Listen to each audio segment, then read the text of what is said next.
Un gran saludo a todos desde Venezuela. Para mí es una gran oportunidad poder acompañarlos en este quinto Congreso de Economía Regional sobre la modernización del Estado en Corrientes, Argentina, organizada por la Fundación Club de la Libertad. Y en especial quiero agradecer a Alberto Medina Méndez, presidente de la Fundación Club de la Libertad, a Ricardo Gómez, presidente de la Relial, y a Jörg Dannert, presidente de la Fundación Neumann, por permitirme compartir estos minutos con ustedes.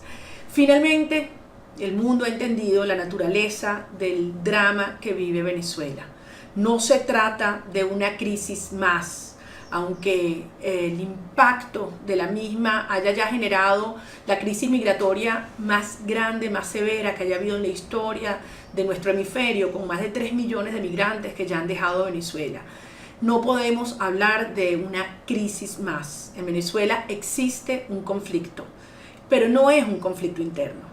No es un conflicto entre los venezolanos, es un conflicto de orden transnacional que no tiene una naturaleza política, sino una naturaleza criminal. Hoy en día en Venezuela existe la presencia de grupos criminales muy diversos, muy oscuros, muy peligrosos del mundo entero, que han ido permeando, penetrando, infiltrando las instituciones, el territorio y la propia población venezolana, con el propósito de producir la disolución de nuestra nación.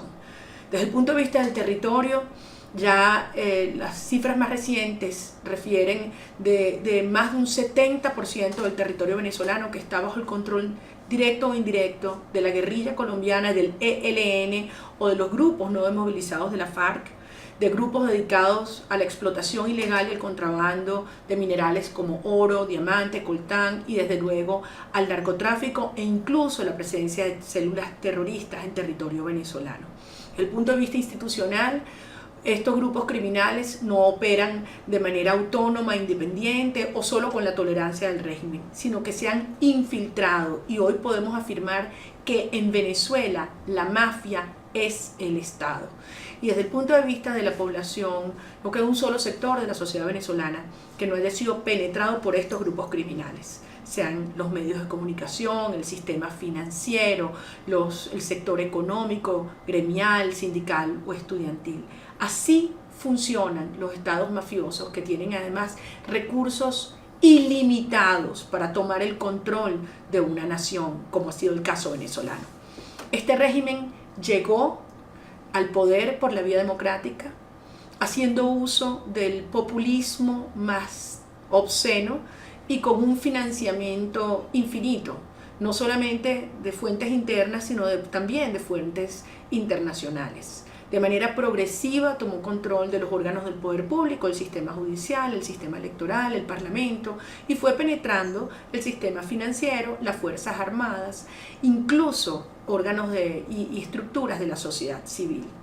Una cara del populismo más burdo que escondía redes criminales y un militarismo extremo. Hoy Venezuela se encuentra, como decíamos, al punto de la disolución como nación. Las cifras de hambre, violencia, de muerte por falta de atención médica son indescriptibles, éticamente conmovedoras. Nunca antes se había visto este grado de dolor y destrucción, pero lo fundamental es entender que no fue casual, sino que fue sistemático e intencional, para convertir a la población venezolana en una sociedad de prófugos, los que huyen por la frontera, o de esclavos, los que permanecemos aquí. Frente a esto, llegó el momento de asumir que un Estado criminal, que es peor, mucho peor que una dictadura, solo va a salir con la conjunción, sincronización y articulación de fuerzas diversas, internas y externas. Y fuerza no es violencia. Fuerza es fuerza. En primer lugar, la fuerza moral de quien asume que estamos luchando por la verdad, por la justicia y por la libertad. La fuerza organizativa, física, de los venezolanos, que entendemos que cada uno de nosotros se necesita para ir incrementando toda esta presión que articula con las fuerzas institucionales, civiles y militares, y las fuerzas internacionales, diplomáticas, financieras, policiales, de los mercados. El conjunto de estas fuerzas que van dirigidas a ese punto de quiebre es el que nos va a permitir llegar a ese nivel de presión para que al régimen le sea más costoso permanecer que salir.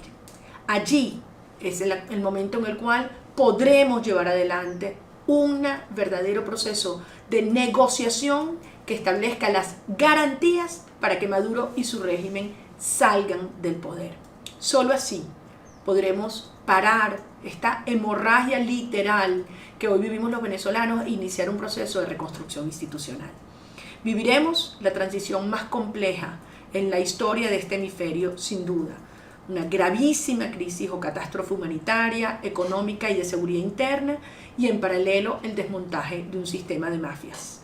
En ese entonces vamos a necesitar una enorme, gigantesca ayuda en auxilio financiero y técnico internacional, y desde luego el regreso de tantos venezolanos que vamos a necesitar para la reconstrucción de nuestro país.